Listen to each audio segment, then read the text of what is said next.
Diqqat, shoshilinch tezkor xabar.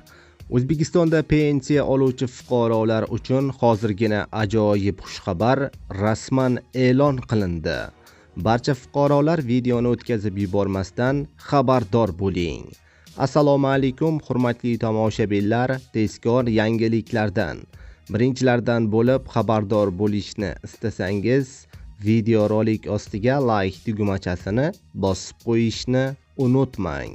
Diqqat qiling. O'zbekiston Respublikasida 3 yil ichida ish haqi, pensiya va nafaqalar miqdori qanchaga oshiriladi? Budjet tashkilotlari xodimlarining ish haqi, pensiya va nafaqalar yillik inflyatsiya darajasidan yuqori miqdorda oshirib borish ko'zda tutilgan.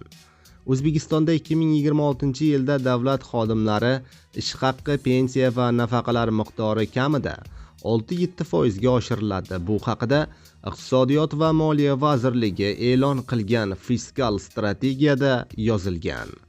Fiskal strategiyaga ko'ra, mamlakatda budjet tashkilotlari xodimlarining ish haqi, pensiya va nafaqalari yillik inflyatsiya darajasidan yuqori miqdorda oshirib boriladi.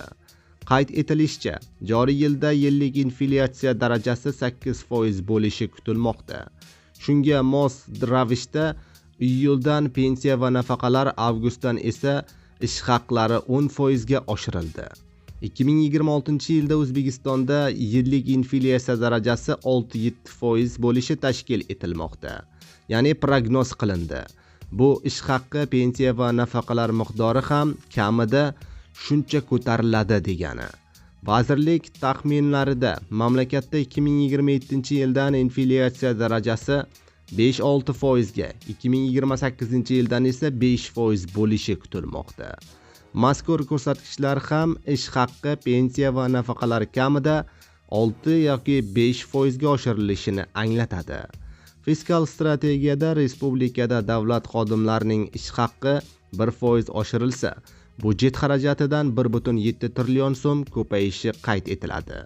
Agarda pensiyalar 1% ga ko'tarilsa, budjet chiqimlari 861 milliard so'm, ijtimoiy nafaqa oluvchi oilalar sonining qo'shimcha 10% ga ko'payishi xarajatlarni 1,6 trillion so'mga oshiradi, deyiladi ma'lumotda.